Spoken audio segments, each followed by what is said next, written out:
Hello everyone. Hi, this is Deepak here. Welcome to all of you guys. And I'm just gonna talk about कि KVS का result के delay के जो मुख्य कारण हैं वो क्या हैं। बहुत ज़्यादा टाइम नहीं लूँगा. Will try to finish it in 2-3 minutes 5 minutes. तो देखिए केवीएस का रिजल्ट के डिले होने के मुख्य कारण क्या है और अभी भी वो क्यों रिजल्ट डिक्लेयर नहीं हो रहा है या क्या उसके रीजंस हैं. तो थोड़ा सा उसको जानने की हम लोग कोशिश करेंगे. अलग अलग लोग अपनी अपनी राय इसमें दे रहे हैं यूट्यूब पर. तो मैं आपको एक छोटी सी बात बताऊंगा. देखिए थोड़ा सा पीछे मैं आपको ले चलता हूं. पहले तो ये जान लीजिए 6414 वैकेंसी हैं इसकी. और आप सब लोगों को ये दोनों बातें पता हैं जो बोर्ड पे लिखी गई हैं, है ना. मई 30 2018 को जून में, है ना.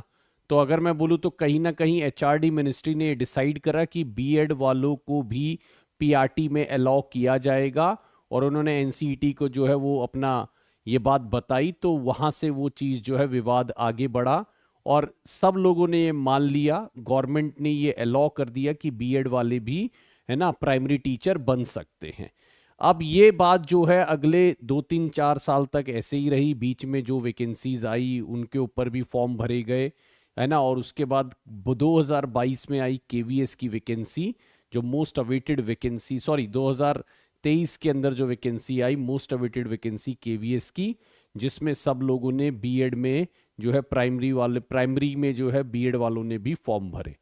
अब जो सुप्रीम कोर्ट का वर्डिक्ट आता है जो हमारा अगस्त 2023 में आया, जिसने वो क्वाश कर दिया कि कोई लॉजिक नहीं थी, कोई आधार नहीं था, गवर्नमेंट का इसके पीछे कोई रीजन नहीं था कि क्यों उन्होंने बीएड वालों को अलाउ कर दिया. तो गवर्नमेंट जो सुप्रीम कोर्ट है उसने इसको पूरी तरीके से खारिज कर दिया और बीएड वालों को डिस अलाउ कर दिया. ये वो बातें हैं जो हम सबको सबके सामने अब आ चुकी थी और देख चुके हैं. लेकिन अभी भी ऐसी क्या बात है जो जो इस रिजल्ट को डिले कर रही है. तो देखिए सबसे पहली बात तो मैं थोड़ा सा ये बताना चाहूंगा कि अगस्त में ही ये वर्डिक्ट आया है. तो अभी आए हुए एक महीना भी नहीं हुआ है.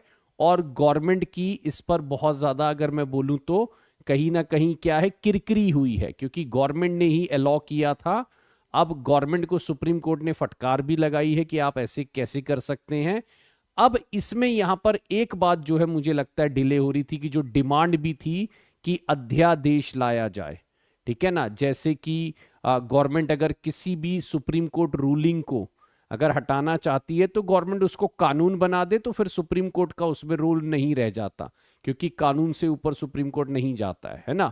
तो अब ये बात बार बार डिमांड की जा रही थी कि भाई क्या अध्यादेश आएगा, क्या सुप्रीम कोर्ट की रूलिंग को क्वाश करके एक ऐसा कानून बना दिया जाएगा जिसमें उनको अलाउ कर दिया जाएगा, या कोई एक ऐसा रूल ले आया जाएगा जिसको हम अध्यादेश बोलते हैं, ऑर्डिनेंस बोलते हैं, तो वो लाया जाएगा कि नहीं. तो मुझे लगता है कुछ इंटरनल डिस्कशंस चल रहे हैं गवर्नमेंट के या कुछ है, जिसकी वजह से ये थोड़ा सा डिले हो रहा है. ऑल्दो एक अच्छी न्यूज़ ये थी कि गवर्नमेंट ने कुछ करेक्शंस करने के लिए स्टूडेंट्स को कुछ बोल दिया था कि आप कुछ अगर अपडेशन करना चाहते हैं तो अपडेशन कर सकते हैं. जैसे कि मानिए किसी के पास अगर दोनों डिग्री हैं, है ना, बीएड वाला भी है डीएलएड वाला भी है, तो वो डीएलएड के बेस पे भी केवीएस के अंदर जा सकते हैं, राइट. तो वो कुछ एक रीजंस हैं.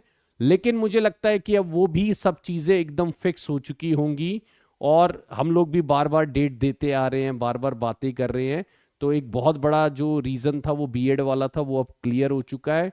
और सीधी बात है, केवीएस ने बहुत साफ शब्दों में कहा है कि वो सुप्रीम कोर्ट के वर्डिक्ट को मानेंगे, राइट. तो अब इस पर लगभग लगभग पर्दा हट चुका है और मुझे बहुत ज़्यादा स्ट्रांगली उम्मीद है कि ये अगले वीक से 2 वीक के अंदर इस पर जरूर कुछ पॉजिटिव न्यूज़ आएगी. और हम लोगों को जितने भी लोग हैं जो डीएलएड बेस पे इसमें क्वालिफाई करेंगे उनको इंटरव्यू के लिए बुलाया जाएगा. तो अब ये ज़्यादा इंतज़ार मुझे नहीं लगता, क्योंकि बहुत से लोग मैंने भी देखा है केवीएस में बच्चों के कमेंट्स, है ना, तो बहुत ज़्यादा फ्रस्ट्रेटेड है. लोग बहुत ज़्यादा परेशान हो चुके हैं कि रिजल्ट का क्योंकि केवीएस एक ऐसी संगठन है जो रिजल्ट को डिले नहीं करता है. बड़ी प्लान्ड ऑर्गेनाइजेशन है, बहुत तरीके से चलते हैं, हर एग्जाम को तरीके से कंडक्ट करा के और उसका एक रिजल्ट. मैं बहुत पॉजिटिव था कि जून तक रिजल्ट आकर जुलाई में पोस्टिंग मिल जाएगी, but because of that verdict नहीं हो पाया. तो अब मुझे लगता है कि अगर आपको, और देखिए बहुत से लोग मैरिट को लेकर भी बातें कर रहे हैं. मैंने बात करी थी, मेरिट दी थी, तो मैंने कमेंट्स भी पढ़े थे, तो कई लोग बोल रहे थे कुछ भी आप बोल रहे हो या फिर कोई भी मेरिट दे रहे हो। तो गाइज एक बात समझिए, 130 के आसपास जो है वो 130 138 तक तो गई है, टीजीटी तक की, पीजीटी तक की मेरिट, है ना। तो हम उम्मीद कर रहे थे अगर बीएड इंक्लूड होगा तो 140-45 तक वो जा सकती थी, लेकिन अब बीएड हट चुके हैं तो वो मेरिट 120 130 के बीच में मेरे को लगता है फॉल करेगी, ठीक है ना। उससे ऊपर शायद नहीं जानी चाहिए, है ना। तो मुझे लगता है जर्नल के लिए वो कैटेगरी 120 130, उसकी वीडियो हमने सेपरेट बना रखी है, वो आप देख सकते हैं, ठीक है ना। तो अब मुझे लगता है कि अक्टूबर फर्स्ट वीक या सेकंड वीक तक जो है ये सारी पिक्चर क्लियर हो जानी चाहिए। अगर आप इंटरव्यू की तैयारी नहीं की है और आपको लगता है कि आपके 130 के आसपास मार्क्स है, तो आप प्लीज करके रखिएगा, क्योंकि हो सकता है कि इंटरव्यू के लिए बहुत ज्यादा अब टाइम ना मिले, राइट। तो मेरी तरफ से आप लोगों को बेस्ट ऑफ लक है, जितने भी लोग इंटरव्यू के लिए तैयारी कर रहे हैं या अपना नाम उस लिस्ट में उम्मीद रख रहे हैं, तो मेरी तरफ से बेस्ट ऑफ लक है ना। And thank you so much for watching this video. I hope कि अगले 2 वीक में हमें कुछ पॉजिटिव न्यूज़ सुनने को मिले, क्योंकि गवर्नमेंट की तरफ से मेरे को नहीं लगता कि बार बार सुप्रीम कोर्ट की रूलिंग को हटाया जाएगा, क्योंकि अभी हमने देखा दिल्ली गवर्नमेंट के ऊपर अध्यादेश लाया गया है, सुप्रीम कोर्ट ने दिल्ली गवर्नमेंट को पावर दी थी, बट वो सेंट्रल गवर्नमेंट ने उसके ऊपर अध्यादेश लाया, ठीक है। तो बार बार सुप्रीम कोर्ट के वर्डिक्ट को गवर्नमेंट भी डिनाई करना पसंद नहीं करेगी। तो अध्यादेश वाला मामला तो शायद यहां नजर नहीं आ रहा है, बाकी आगे देखते क्या नजर आएगा, राइट। तो आज मेरी तरफ से इतना ही था, थैंक यू सो मच, है ना। Keep watching this, thank you, bye bye everyone.